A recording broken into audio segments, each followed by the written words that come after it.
ప్రభువును ప్రియరక్షకుడైన యేసుక్రీస్తు వారి ఘనమైన నామంలో చేరి వచ్చిన గ్రంథము 1వ అధ్యాయం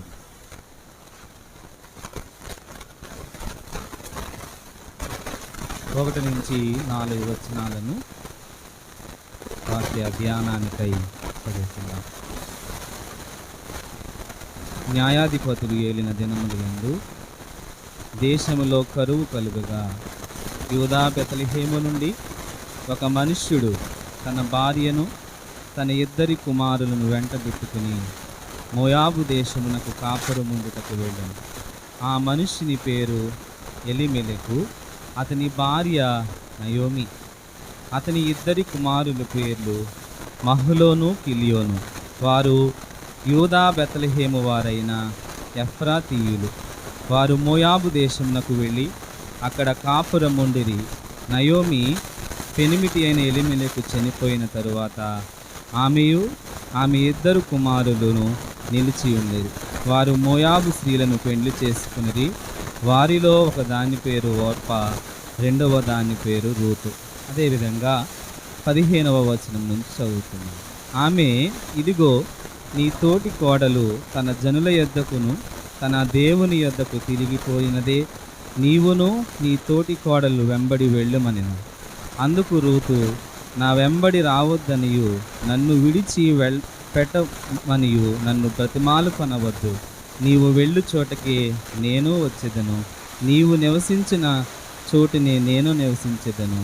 నీ జనమే నా జనము, నీ దేవుడే నా దేవుడు.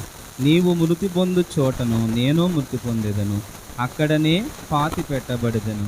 మరణము తప్ప మరి ఏదైనను నిన్ను నన్ను ప్రత్యేకించిన ఎడల యెహోవా నాకు ఎంత కీడైనా చేయునుగాక అని చిన్ని మాట ప్రార్థన చేస్తున్నా. పరిశుద్ధుడా, ప్రేమగల మా తండ్రి, మీ పరిశుద్ధ పాదములకు వందనములు, స్తోత్రములు నాయన. ఆరాధనలో సహాయం చేస్తూ వచ్చారు నైనా. పరిశుద్ధ గ్రంథములో నుంచి కొన్ని మాటలు మేము ధ్యానం చేయాలని ఆశపడుతూ ఉంటుండగా నైనా, మా సంఘానికి మాకు ఏమీ అవసరమై ఉన్నదో ప్రభువా, వాటి ద్వారా మమ్మలను సర్వసత్యంలోనికి నడిపించండి. నన్ను వాక్యము వెల్లడగుతూ చూడని మాలో వెలుగు కలుగుతుందని వాక్యం సెలవిస్తున్నది.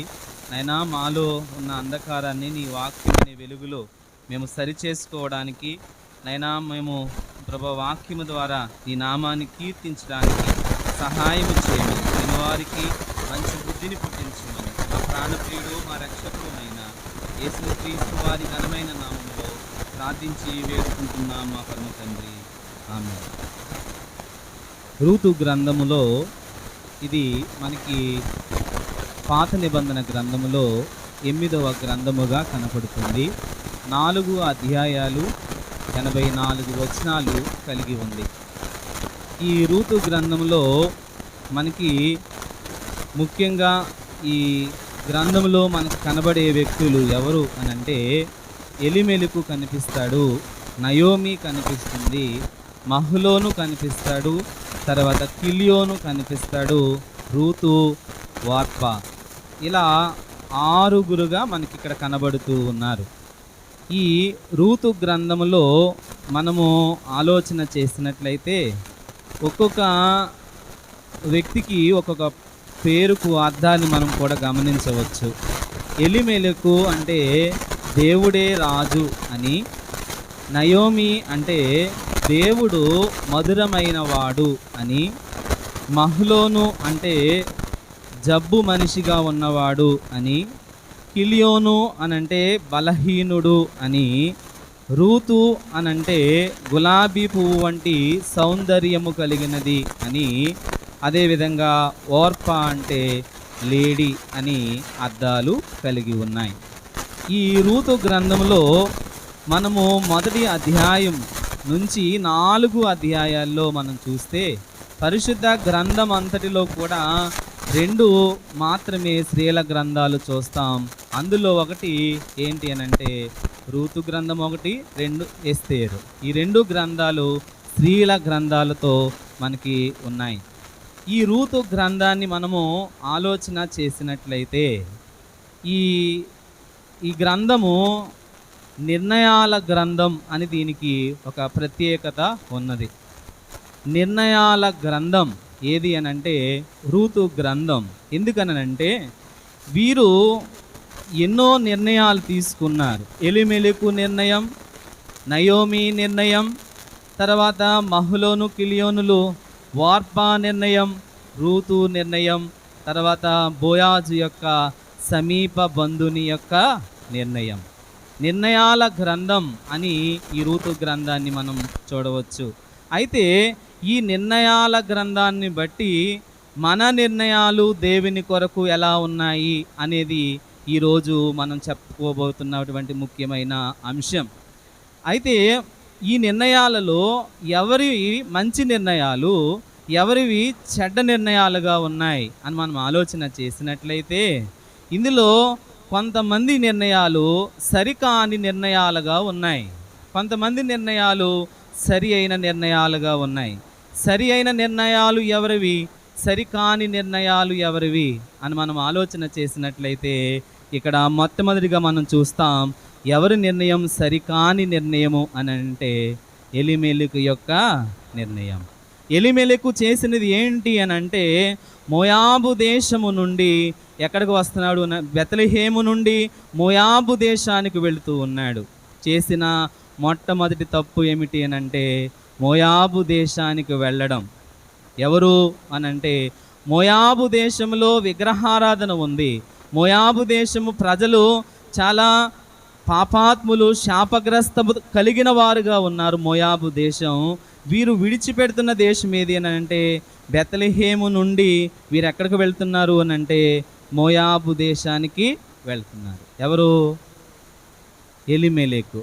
అంటే ఎలిమెలెకు ఎందుకు వెళ్తున్నాడు అనంటే అక్కడ కరువు రాగా, వారికి వచ్చిన కరువును బట్టి ఎక్కడికి వెళుతున్నాడు అంటే మోయాబు దేశానికి వెళుతూ ఉన్నాడు. మోయాబు దేశానికి వెళ్ళడానికి గల కారణం ఏమిటి అని అంటే కరువు వచ్చింది. కరువు ఎందుకు వస్తుంది అనంటే చూద్దాం ఒకసారి. యెహెజ్కేలు గ్రంథం 14వ అధ్యాయం 13వ వచనాన్ని మనం చూస్తే ప్రస్తుతం ఉన్నటువంటి ఈ రోజుల్లో కరువులతో, యుద్ధాలతో ఉన్న రోజుల్లో మనం ఉంటూ ఉన్నాం. అసలు ఎందుకు కరువు వస్తుంది అని మనం ఆలోచన చేసినట్లయితే యెహెజ్కేలు గ్రంథం 13వ అధ్యాయము 14వ అధ్యాయము 13వ వచనంలో మనం చూసినట్లయితే నరపుత్రుడా, ఏ దేశమైతే విశ్వాసఘాతకమై నా దృష్టికి పాపము చేసినదో దానికి నేను విరోధినై ప్రాణాధారముగు ఆహారము లేకుండా కరువు పంపించి మనుషులను పశువులను నిర్మూలము చేసేదను. వారి యొక్క దృష్టికి పాపము చేసినదో, ఏ దేశమైతే పాపము చేస్తుందో ఆ దేశానికి ఏమొస్తుంది చెప్పండి? కరువు వస్తుంది. ఏ దేశమైతే పాపము చేస్తుందో ఆ దేశానికి ఏమి రాబోతుంది అన్నాడు అంటే కరువు రాబోతూ ఉన్నది. ఆ కరువుల గుండా వారు, కరువులలో మనం చాలా రకాలైనటువంటి కరువులు కూడా చూడవచ్చు.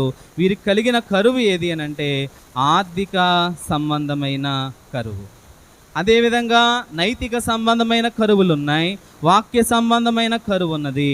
అయితే వీరికి ఆహారము లేక వీరు ఏం చేస్తాడంటే ఎలిమెలెకు ఆ ప్రాంతాన్ని విడిచి తన కుమారులను తీసుకుని, తన భార్యను తీసుకుని వెళుతూ ఉన్నాడు. వెళ్ళిన తర్వాత ఏమైందంటే అక్కడ తన 2 కుమారులు కూడా చనిపోయారు. మహలోను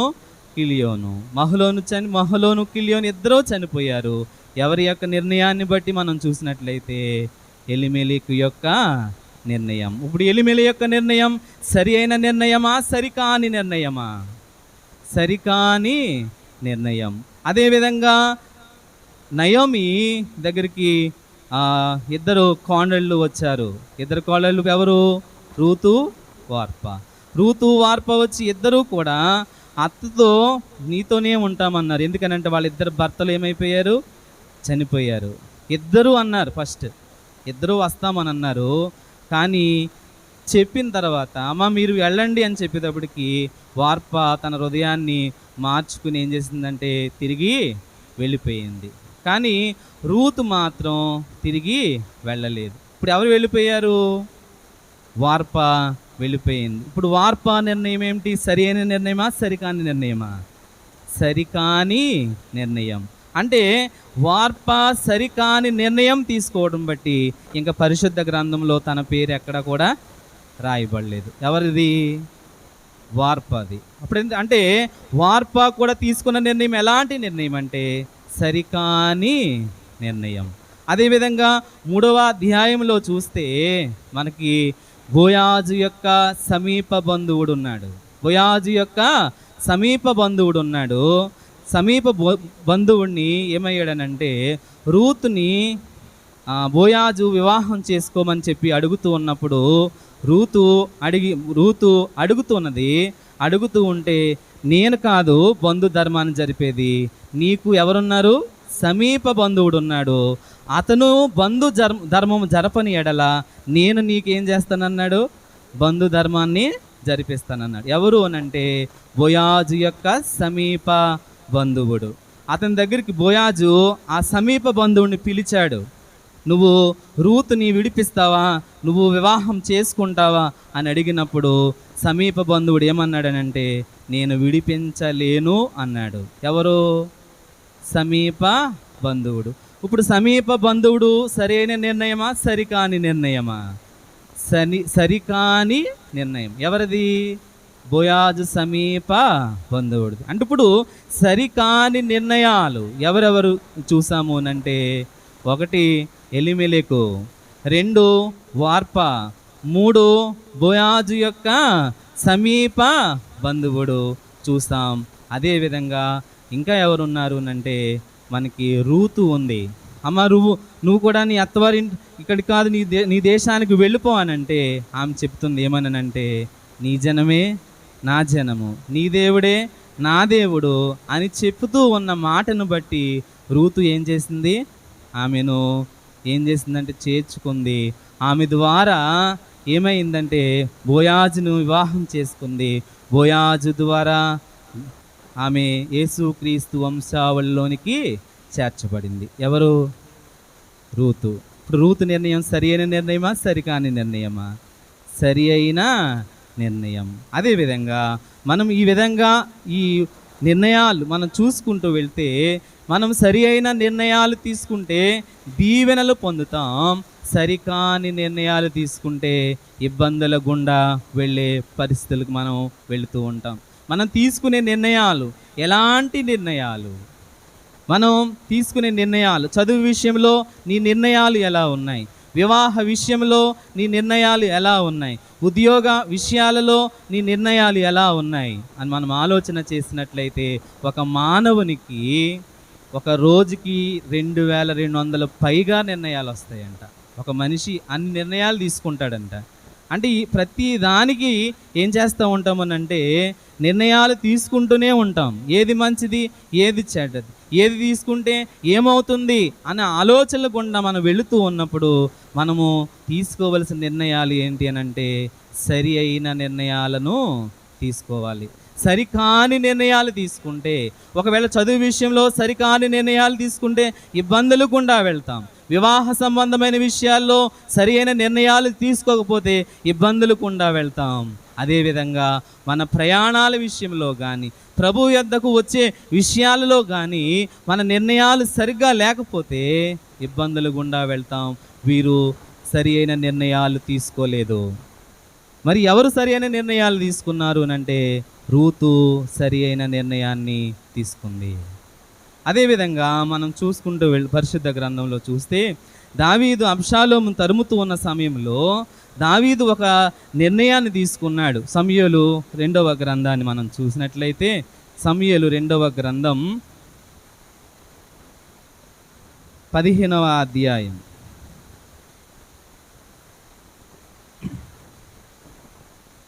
సమూయేలు 2వ గ్రంథం 15వ అధ్యాయం 19వ వచనం. దావీదు వెళ్ళిపో అంటూ ఉన్నాడు. ఎవరిని అనంటే గిత్తీయుడగు ఇత్తయిని నువ్వు వెళ్ళిపో అని చెబుతూ ఉంటూ ఉన్న సమయంలో ఈ గిత్తీయుడగు ఇత్తయి ఏం చేస్తున్నాడు అనేది మనము ఈ సందర్భంలో చూడవచ్చు. ఎక్కడ అంటే సమూయేలు 2వ గ్రంథం 15వ అధ్యాయం 19వ వచనం. రాజు గిత్తీయుడకు ఎత్తయిని కనుగొని, నీవు నివాస స్థలమును కోరు పరదేశివై ఉన్నావు, నీవెందుకు మాతో కూడా వచ్చుచున్నావు? నీవు తిరిగిపోయి రాజున్న స్థలములో ఉండుము. నిన్ననే వచ్చిన నీకు ఎక్కడికి పోదువు తెలియక ఉన్న మాతో కూడా తిరుగులాట ఎందుకు? నీవు తిరిగి నీ సహోదరులను తోడుకుని పొమ్ము, కృపాసత్యములు నీకు తోడుగా ఉండును గాక అని చెప్పగా ఎత్తయి చెప్తున్నాడు. ఏమనంటే, నేను చచ్చినను బ్రతికినను యెహోవా జీవము తోడు, నా ఏలిన వాడగు రాజగు నీ జీవము తోడు. ఏ స్థలమందు నా ఏలిన వాడవు రాజువు నీవుందువో ఆ స్థలమందే నీ దాసుడునైన నేనుందునని రాజుతో మనవి చేస్తూ ఉన్నాడు. రాజుతో చేస్తున్నాడు మనవి. ఎవరు అనంటే, ఇతడు గిత్తీయుడగు ఎత్తయి చేస్తున్న నిర్ణయం సరి అయిన నిర్ణయమా కాదా అని మనం ఆలోచన చేసినట్లయితే, ఎందుకు నువ్వు వెళ్ళిపో అని చెప్తూ ఉన్నాడు. వెళ్ళిపో అనంటే, వెళ్ళను, నేను నీతో పాటు నేను యుద్ధానికి వస్తాను, చనిపోయినా పర్వాలేదు అని చెప్పి ముందుకు వచ్చాడు ఈ ఎత్తయి. అలా రావడాన్ని బట్టి అతనికి ఏం కలిగింది, అతనికి ఏ దీవెన వచ్చింది అని మనం చూసినట్లయితే చూడండి. సరైన నిర్ణయాన్ని బట్టి మనం చూసినట్లయితే ఇతడు ఏమయ్యాడనంటే 18వ చూసినట్లయితే సమూయేలు గ్రంథం 18వ అధ్యాయం 1వ వచనం.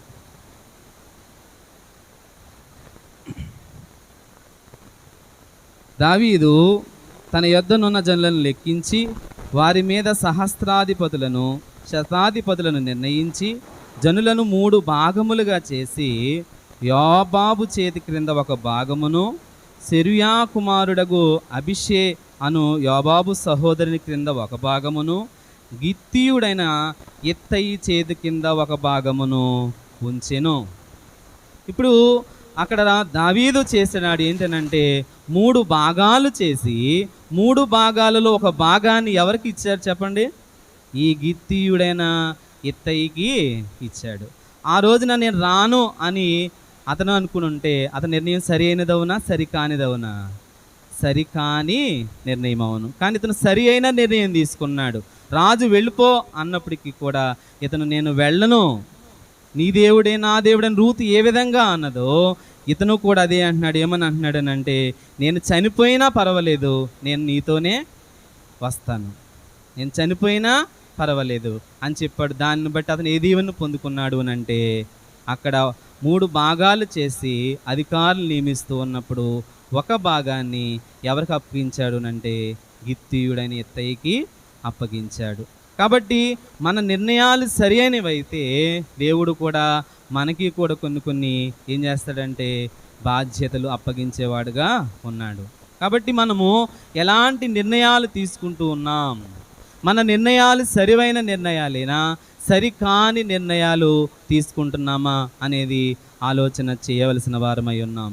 ఎందుకనంటే ఎలిమెలెకు సరికాని నిర్ణయం తీసుకున్నాడు. తన ద్వారా ఎంతమంది ఎన్ని సమాధులు చూశాడనంటే, ఎన్ని సమాధులు అయినాయి అక్కడ? 3 సమాధులు అయినాయి. ఒకటి ఎలిమెలెకు సమాధి, మహ్లోను సమాధి, కిలియోను సమాధి. మోయాబు దేశంలో కుమారులు 2 చనిపోయారు.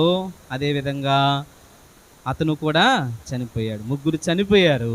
ఎక్కడ అనంటే మోయాబు దేశంలో. మోయాబు దేశంలో 3 చనిపోయారు. ఎవరు నిర్ణయం సరికాని నిర్ణయం అంటే ఎలిమెలెకు యొక్క నిర్ణయం సరికాని నిర్ణయం. అదేవిధంగా మనం చూసాం ఎవరునంటే వార్పా నిర్ణయం సరికాని నిర్ణయం. అదేవిధంగా బోయాజు సమీప బంధుని యొక్క నిర్ణయం సరికాని నిర్ణయం. ఎవరి నిర్ణయం సరి అయిన నిర్ణయం అని చూసుకున్నామనంటే రూతు యొక్క నిర్ణయం సరి అయిన నిర్ణయం.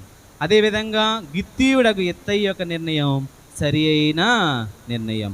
అంటే మనము రూతు తన అత్త కొరకు నిర్ణయం తీసుకుంది, ఎత్తయి దావీదు కొరకు నిర్ణయం తీసుకున్నాడు.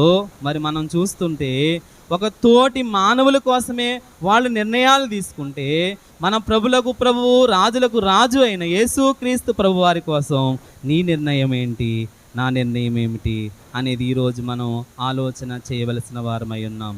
ఒక సాటి మానవుల కోసం రూతు తన అత్త కోసం తీసుకుంది ఒక నిర్ణయం. ఇత్తయి ఒక రాజు దావీదు కోసం తీసుకున్నాడు ఒక నిర్ణయం.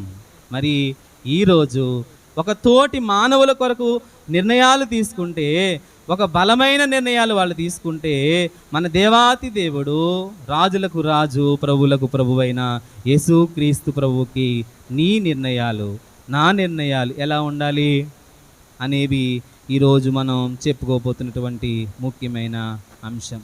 ఏమిటి మన నిర్ణయాలు? దేవుని కోసం ఏదైనా ఒక నిర్ణయం తీసుకున్నామా? సంవత్సరాలు జరుగుతూ ఉన్నాయి. ఇది మనకి మార్చి నెల వచ్చింది. అమ్మ, 2026 సంవత్సరంలో ఏదైనా ఒక నిర్ణయం తీసుకున్నామా? దేవుని కొరకు తీసుకున్నామా అన్నది మనకు మనమే ఆలోచన చేసుకోవాలి.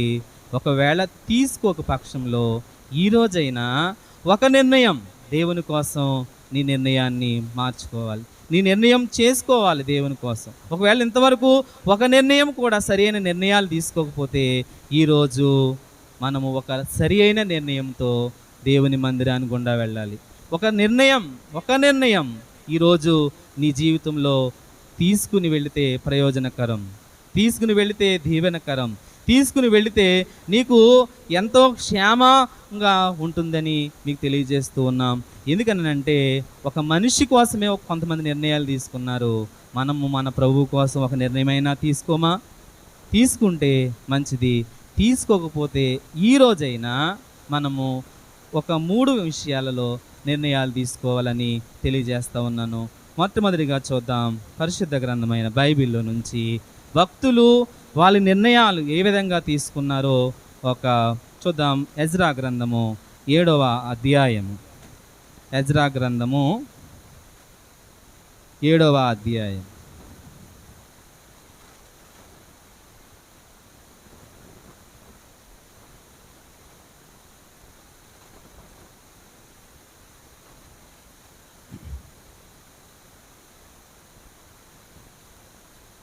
ఎజ్రా గ్రంథము 7వ అధ్యాయము 10వ వచనం.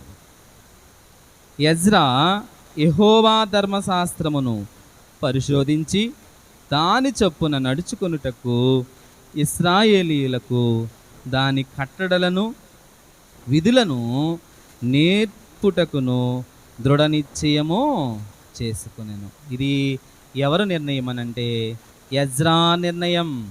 ఇది ఎవరి నిర్ణయం అమ్మా? ఎజ్రా నిర్ణయం.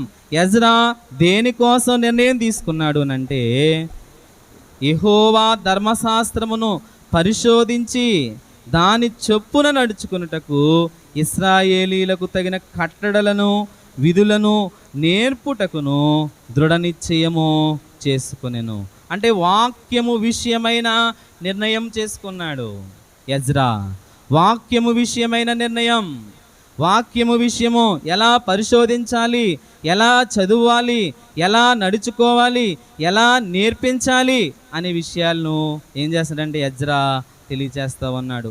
వాక్యము విషయమైన నిర్ణయం, ధర్మశాస్త్రాన్ని పరిశోధించి చదవాలి, పరిశోధించి చదవడమే కాదు నడుచుకోవాలి, ఆ నడుచుకోవడమే కాదు నేర్పించాలి అని చెప్పి ఎజ్రా ఒక దృఢ నిశ్చయము చేసుకున్నాడు.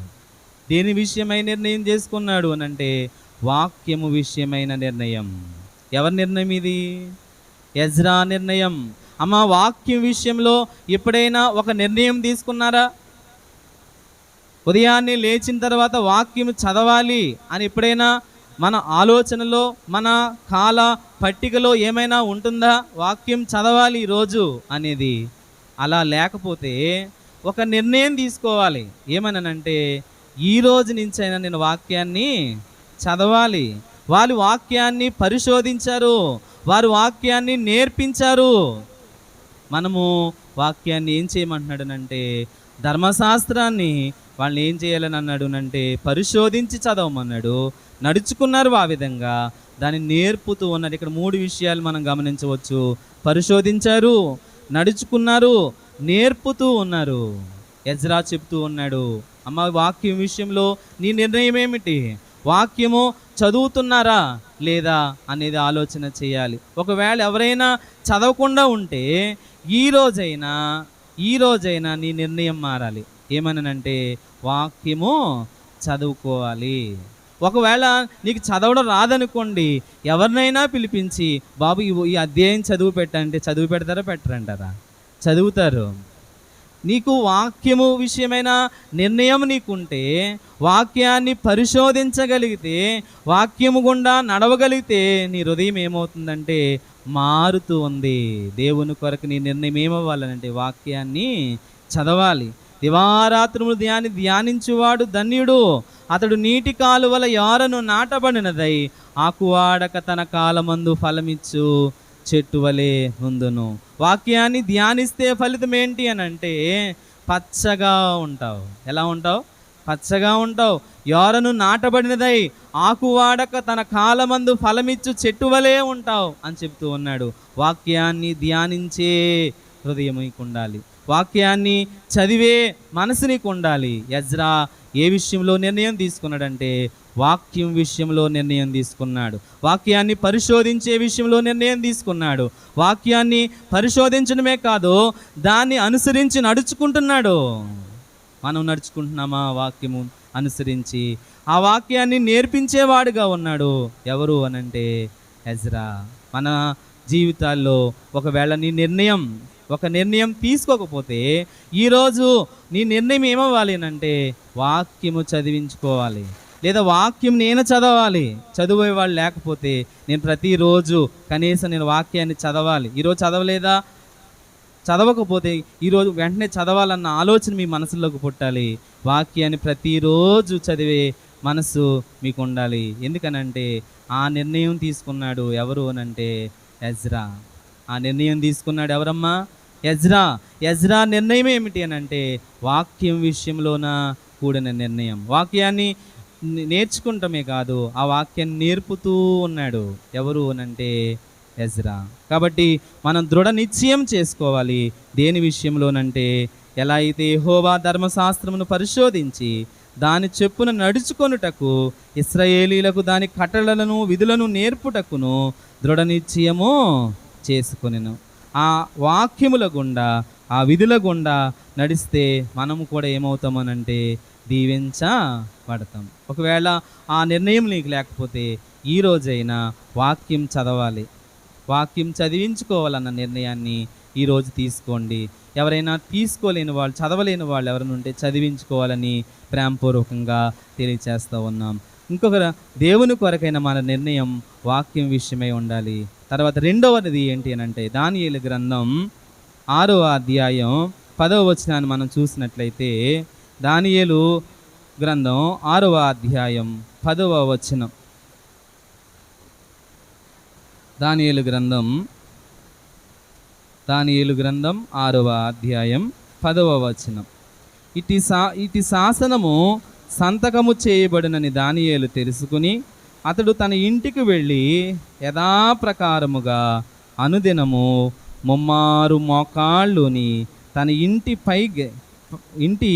పైగది దేవునికి కిటికీలు యెరూషలేము తట్టునకు తెరవబడి ఉండగా తన దేవునికి ప్రార్థన చేయుచు ఆయనను స్తుతించుచు వచ్చాను. ఇక్కడ దానియేలు నిర్ణయం ఏమిటి అని అంటే ప్రార్థన విషయమైన నిర్ణయం. దానియేలు నిర్ణయం ఏంటి? ఇప్పుడు ప్రార్థన విషయమైన నిర్ణయం. అక్కడ ఒక శాసనం చేయబడింది. ఎవరైతే అక్కడ 30 రోజులు ఏ వ్యక్తి దగ్గర మనవి చేసుకోకూడదు, మనవులన్నీ కూడా ఎవరి దగ్గర చేయాలి? వాళ్ళ అక్కడ 30 దినాలు ఎవరు దేవునికి మొక్కకూడదో ఆయన దగ్గరికి వచ్చి చెప్పుకోవాలని చెప్పారు. ఎవరైనా ఒకవేళ దాన్ని మీరితే సింహాల బోనులో వేస్తారని శాసనం అనేది రావడం జరిగింది. అప్పుడు దానియేలు ఏం చేశాడు? యథాప్రకారంగా ఏం చేశాడంటే ప్రార్థన చేశాడు, ముమ్మారు ప్రార్థన చేశాడు. అమ్మా, దేవుని కొరకైన నీ నిర్ణయం ఎలా ఉండాలి అంటే ప్రార్థన విషయంలో నీ నిర్ణయం ఉండాలి. దానియేలు దేనికోసం ప్రార్థన చేశాడనంటే ప్రార్థన చేస్తూ ఉన్నాడు. మనము కూడా ప్రార్థన విషయమైన నిర్ణయాన్ని తీసుకోవాలి. వాక్యం చదివే విషయంలో నిర్ణయం తీసుకోవాలి. రెండవది, ప్రార్థన విషయంలో నీ నిర్ణయం తీసుకోవాలి. దానియేలు ఎంత శ్రమల గుండా వెళ్ళినప్పటికీ కూడా ఏం మానలేదు అంటే ప్రార్థన మానలేదు. మనకు చిన్న శ్రమలు వస్తే దేవుని మందిరానికి రాము, ప్రార్థన కూడికి రాము, కానీ ప్రార్థన యథాప్రకారంగా చేస్తూ ఉన్నాడు. ఎవరు? దానియేలు. ముమ్మారు తన కిటికీలు తీసి దేవుణ్ణి ఏం చేస్తాడంటే స్తుతిస్తూ ఉన్నాడు. అమ్మ, మనకి ఎన్ని కష్టాలు వచ్చినా, ఎన్ని ఇబ్బందులు వచ్చినా ఏం చేయడం మర్చిపోకూడదు? ప్రార్థన చేయడం మర్చిపోకూడదు. మనం ప్రార్థన చేయకపోతే పాపం. ప్రార్థన చేయాలి, వచనాలు తీయవసరం లేదు, కానీ ప్రార్థన చేయకపోవడం ఏంటంట? పాపం. కాబట్టి మనం ప్రార్థన చేయట్లేదా? అయితే మీరు పాపం చేస్తున్నట్టే. కాబట్టి మీరు ఏం చేయాలి అంటే చెప్తూ ఉన్నాడు దానియేలు, ఎంత క్లిష్ట పరిస్థితులు గుండా వెళ్తున్నప్పటికీ తన నిర్ణయాన్ని మార్చుకున్నాడా అంటే తన నిర్ణయాన్ని మార్చుకోలేదు. ఎవరు? దానియేలు. మన చిన్న కష్టం కలిగితే ఏం చేస్తాం? మన నిర్ణయం మారిపోద్ది. ఏమని? ఇంక ఈరోజు ప్రార్థనకి వెళ్ళకూడదు, ఈరోజు ఆరాధనకి వెళ్ళకూడదు. వాళ్ళ నిర్ణయం చూసినట్లయితే ప్రార్థన విషయమైన నిర్ణయం దానియేలు చాలా దృఢంగా తీసుకున్నాడు. కాబట్టి మనము కూడా ప్రార్థన విషయమైన నిర్ణయాన్ని మనము కూడా తీసుకోవాలి.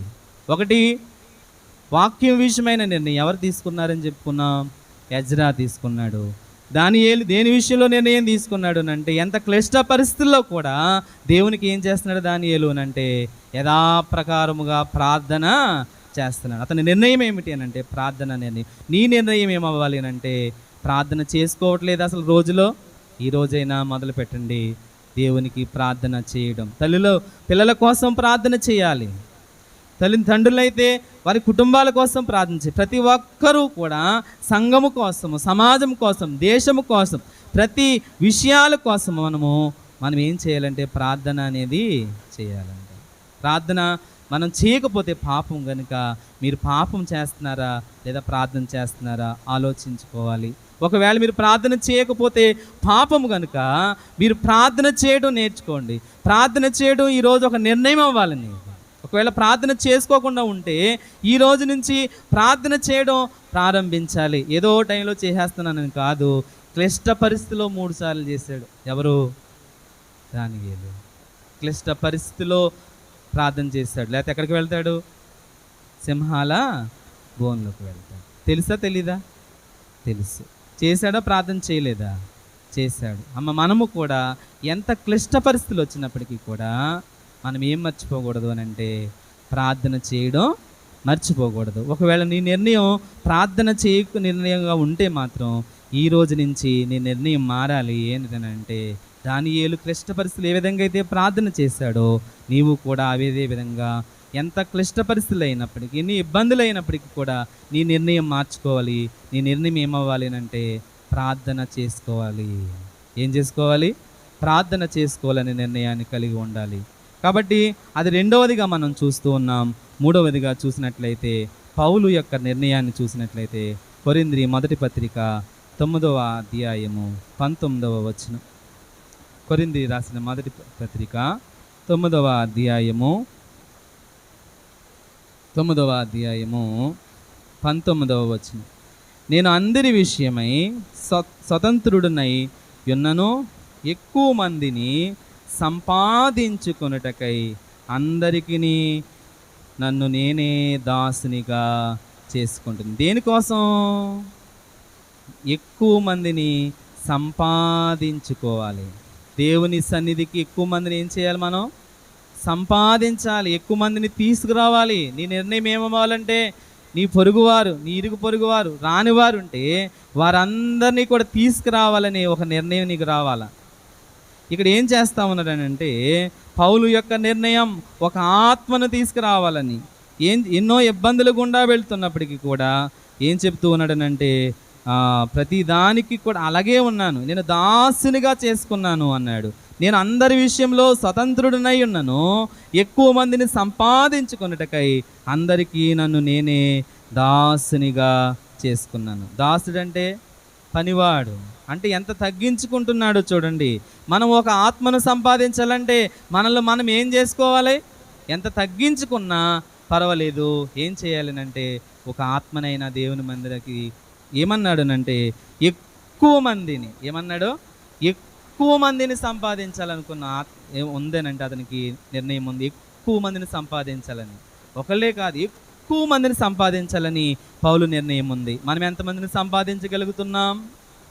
ఈరోజు నీ నిర్ణయం ఒకరిని కూడా సంపాదించలేకపోతే నీ నిర్ణయం మారాలి. ఏంటంటే ఎక్కువ మందిని సంపాదించాలి, దేవుని కొరకై ఎక్కువ మందిని సంపాదించాలి. దానికోసం నేను ఏమయ్యాను అన్నాడునంటే, యూదులను సంపాదించుటకు యూదులకు యూదునిగా ఉంటిని, ధర్మశాస్త్రములకు లోబడిన వారిని సంపాదించుకొనుటకు నేను ధర్మశాస్త్రములకు లోబడిన వాడను కాకపోయినను ధర్మశాస్త్రములకు లోబడిన వాని వలె ఉంటిని.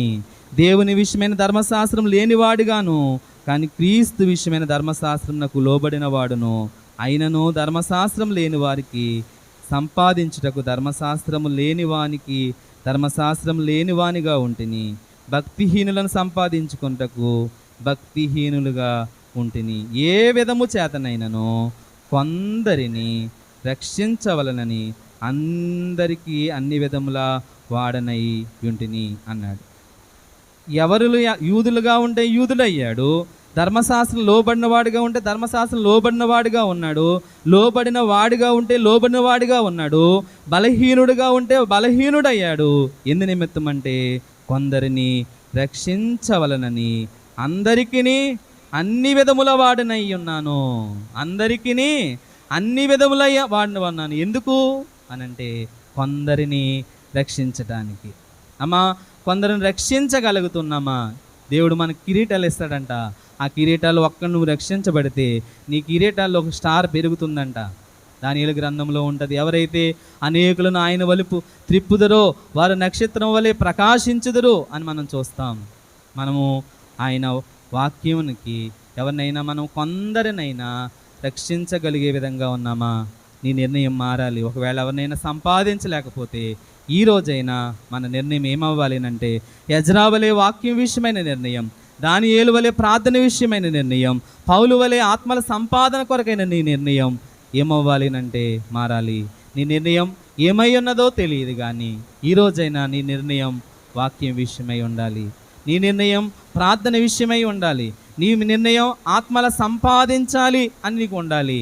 నీ నిర్ణయాలు సరివైనవైతే దీవించబడతావు. నీ నిర్ణయాలు సరికానివైతే, మనకి పరిశుద్ధ గ్రంథంలో చాలా నిర్ణయాలు ఉన్నాయి.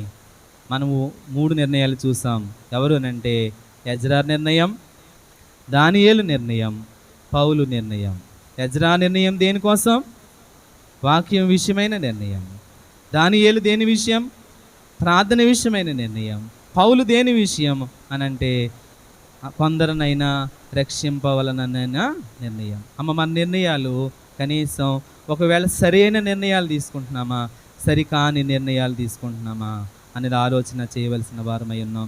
ఇంకా చాలా విషయాలు ఉన్నాయి, కానీ రూతు అయితే మంచి నిర్ణయం తీసుకుంది. అదేవిధంగా ఇత్తయి మంచి నిర్ణయం తీసుకున్నాడు. మరి ఈరోజు నీ నిర్ణయం సరైన నిర్ణయమా, సరికాని నిర్ణయమా? మరి ఎంతో సమృద్ధి కలిగిన ప్రదేశాన్ని నుంచి సమృద్ధి లేని ప్రదేశానికి వెళ్ళింది, శాపగ్రస్తమైన ప్రదేశానికి వెళ్ళింది. ఎవరు అనంటే ఎవరు? నయోమి.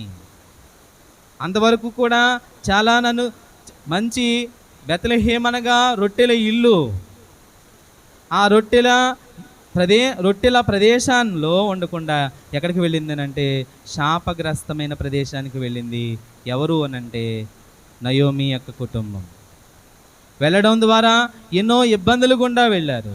అవన్నీ మనం చూస్తాం. అందుకనే అంటది, ఏమని అంటదనంటే, ఆమె తిరిగి వస్తూ ఉన్నప్పుడు చెప్తూ ఉన్నది, నయోమి అని పిలుస్తూ ఉంటుంటే, నన్ను నయోమి అనొద్దు, నన్ను మారా అనండి. మారా అంటే చేదు, నన్ను మారా అనొద్దు, నన్ను మధురం అనొద్దమ్మా. నేను ఎవరిని ఇప్పుడు? నయోమి అంటే మధురమని అర్థం, మారా అంటే చేదు అనే అర్థం. అంతకుముందు ఆమె పేరేంటి? నయోమి. అమ్మ, నన్ను నయోమి అనొద్దు, నా పేరేంటి? మారా అనండి అని అంటుంది.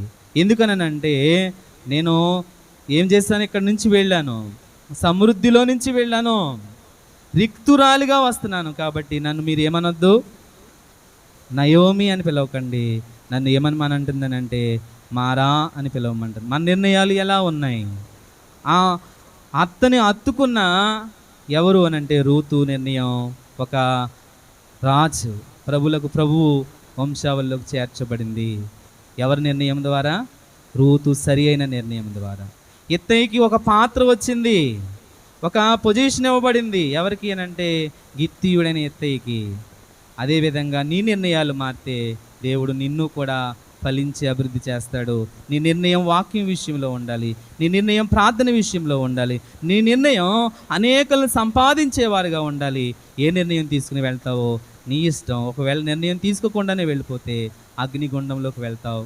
ఎందుకనంటే ఆయన నీ కోసం సమృద్ధిగా సమస్తాన్ని అప్పగించాడు. ఇది ఏ విధంగా ఉపయోగించుకుంటే ఆ విధంగా మనం ఉంటాం. ఒకవేళ నీ హృదయాన్ని మార్చుకుని యేసు ప్రభువా నేను పాపినని ఒప్పుకుని నీ నిర్ణయాలు మార్చుకుంటే రక్షింపబడతావు. నీ నిర్ణయం మార్చకుండా ఇంకా పాపపు స్థితిలోనే నీ జీవితం ఉంటే పాపం వలన వచ్చే జీతం మరణం. ఆ మరణానికి వెళ్తావు. గుర్తించుకుని నీ జీవితం మధురంగా మారాలి అంటే నీ నిర్ణయం మారాలి. నీ నిర్ణయం మార్చుకుని పరలోకాన్ని పొందుకోవాలని తెలియజేస్తూ ఈ కొద్ది మాటలు దేవుడు దీవించును గాక. ఆమేన్.